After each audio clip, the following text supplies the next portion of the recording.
If there's something that Sonic the Hedgehog is notorious for, it has to be his inability to swim, or his miserable water levels. And I'm here to tell you, they're not all that bad. I was never opposed to the idea of slowing down in a Sonic game. Heck, if we didn't slow down in zones, all of them would be similar and not necessarily memorable. While I do think it's kinda stupid that you're punished for going your top speed in most water levels, you gotta understand that Sonic is a platformer. And I know what you're thinking, Labyrinth Zone? And to that I say, hear me out.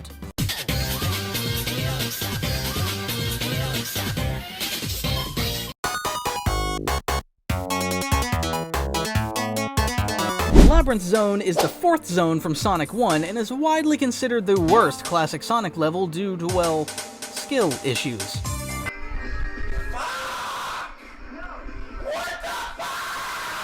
Labyrinth is by far the worst water zone on this list due to the high-intensity, bad enemy placement, and bad checkpoint spawns. I mean, some parts in this level are deliberately cheating you. I can understand why this zone is so infamous in the Sonic community.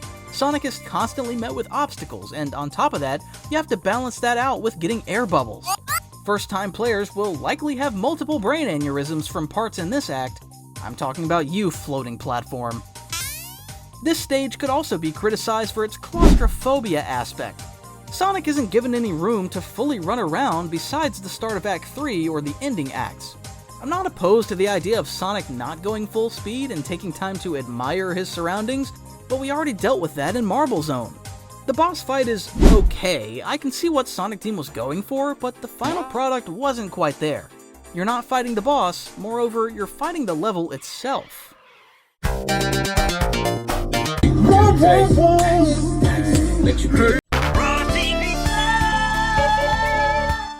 Aquatic Ruin. Aquatic Ruin is one of, if not the most overrated Sonic levels. In my previous video, when I talked about Sonic 2, I got a ton of comments defending Aquatic Ruin, and to that, personally, I don't like Aquatic Ruin too much. The tiny arrows blend into the background and the shitty collision on the pillars. Why should I be punished for going top speed? I could defend that statement in Labyrinth because you have no room to freely roam around. This zone, however, grants you that freedom. Grounder deserves a whole category just on my hatred for him. Like, how was I supposed to see him? The main problem of Aquatic Ruin is how weak the water section is. It doesn't really make a name for itself, like Hydrocity, Tidal, Tempest, and even Labyrinth. The water parts here feel so bland. Don't get me wrong, I hate water levels as much as the next guy, but I think the reason why Aquatic Ruin could be seen as one of the better zones is due to the lack of emphasis on the water portions.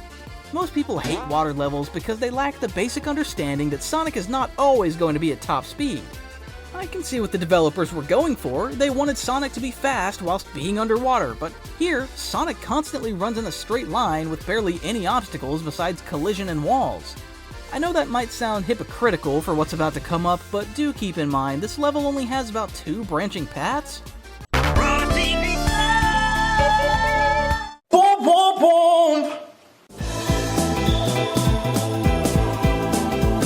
If you didn't know, Sonic.exe is my favorite Sonic game. I will die on a hill defending it.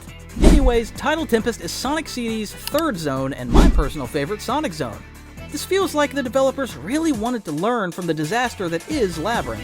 The levels are way shorter, no more badnik jump scares, and the developers were super generous with the air bubbles. Everywhere you turn, there has to be one somewhere. And I know people in the comments section will complain about how Sonic is about speed. Just because you had to slow down a teeny bit doesn't mean that the whole zone is terrible. Sometimes the blue blur has to dial it down a bit. Another aspect of this level I love is how frequently the areas change. You can be in one little area for a short amount of time and then naturally be in another. Aquatic Ruin struggled in that aspect. The amount of different paths you can take makes this level timeless. I also like the aesthetic of this stage. The fact that you're in an underwater volcano listening to chill music adds to the many beautiful aesthetics of Sonic CD. The only thing that I didn't like about the stage is how short it is, and rightfully so. This boss is kinda unique, but in all honesty, it's another failure of a Sonic CD boss.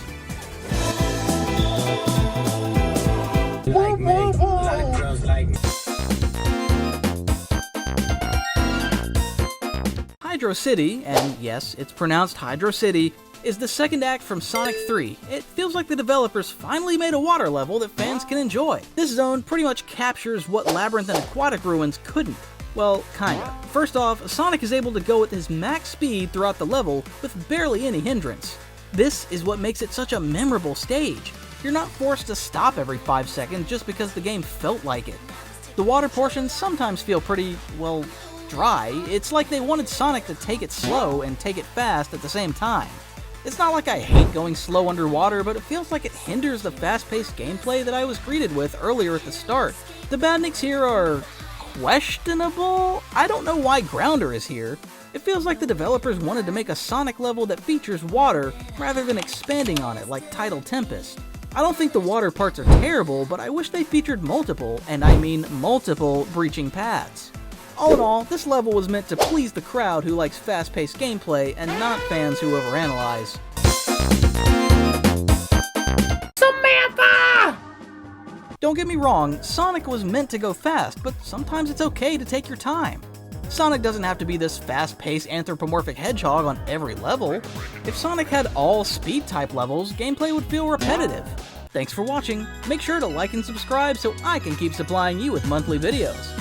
I'm trying to post at least 2 full-length videos for the month of May, so stay tuned. Like always, stay epic, gamers.